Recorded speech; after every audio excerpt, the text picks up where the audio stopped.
Et cette philosophe, c'est Edith Stein. Vincent Cespedes, bonjour. Bonjour. Vous êtes vous-même philosophe, auteur de nombreux ouvrages, dont L'ambition ou l'épopée de soi, paru en 2013 chez Flammarion. Edith Stein, peut-être un peu moins connue qu'Hannah Arendt ou Simone Veil, et pourtant c'est une histoire assez célèbre. Elle est née en 1891 dans une famille juive. Oui, elle est née effectivement même le jour du Kippour, donc très important pour sa mère qui est religieuse.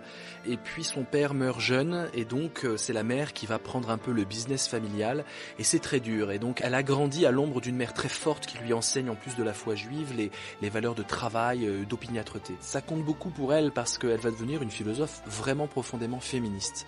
Et elle-même va être la première femme à présenter une thèse de philosophie en Allemagne. Étudiante éclectique et brillante. Elle n'arrête pas, elle dévore tout, elle s'inscrit à tous les cours, elle apprend les langues indo-européennes, l'allemand ancien, l'histoire du drame allemand, l'histoire de la Prusse, jusqu'au grec ancien. Elle rédige sa thèse sur l'empathie.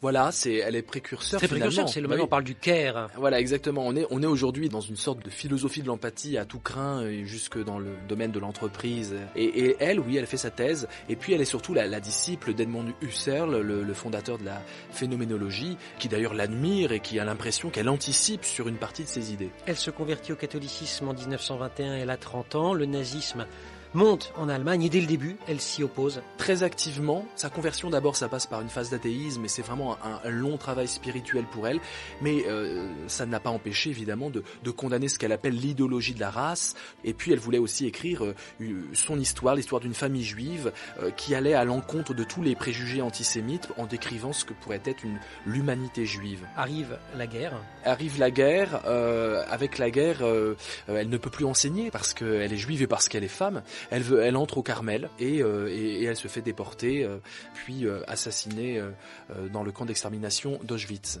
L'Église va finir par lui rendre un hommage énorme. Elle a été canonisée par le pape Jean-Paul II en 98 et elle entre au Walhalla, c'est-à-dire le mémorial des personnalités marquantes de la civilisation allemande. Donc elle est vraiment reconnue, sous-estimée en France encore, méconnue en France, et voilà.